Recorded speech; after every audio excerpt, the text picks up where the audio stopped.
Welcome back to You Don't Know Squat. Today we are going to be continuing the core training series.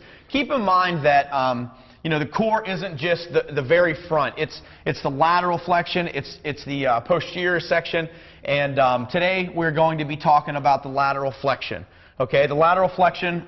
We're going to do three of them. It's going to be the side plank, the dynamic side plank, and we are going to wrap it up with a movement called the penguins. The first movement we're going to do is just a standard side plank. And again, it's going to be similar to what we discussed last week with our forearm plank, but now we're going to address it from the lateral section. And again, it's a static posture.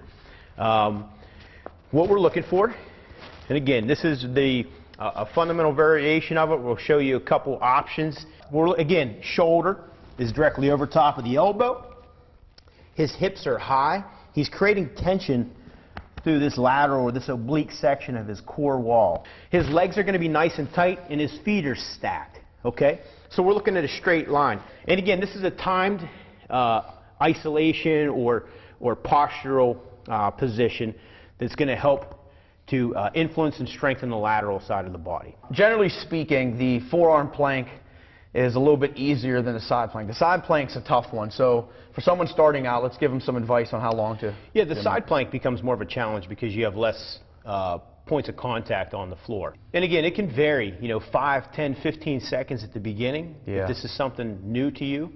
If it's... you can break it down. You can do 5-second hold, 10-second rest, right. 5-second hold, 10-second rest. The dynamic side plank is something you could add if you want to add some difficulty to just the plain old lateral side plank. Again, he's going to stack the heels.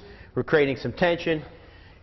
Shoulders over top of the elbow. And again, this is our starting point. So again, we've created that tension that we're looking for.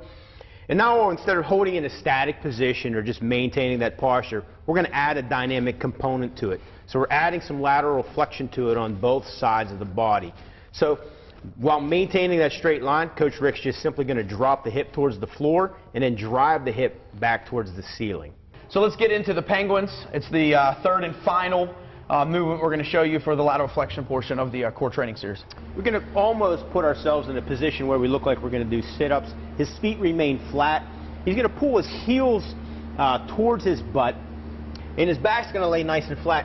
Now, there's a couple components involved here. He's going to actually engage his abdominal wall, or his rectus abdominis, to kind of create some initial flexion, and then he's simply just going to flex side to side, back and forth, letting his hands run down the side of his shoe to create that lateral flexion we're looking for.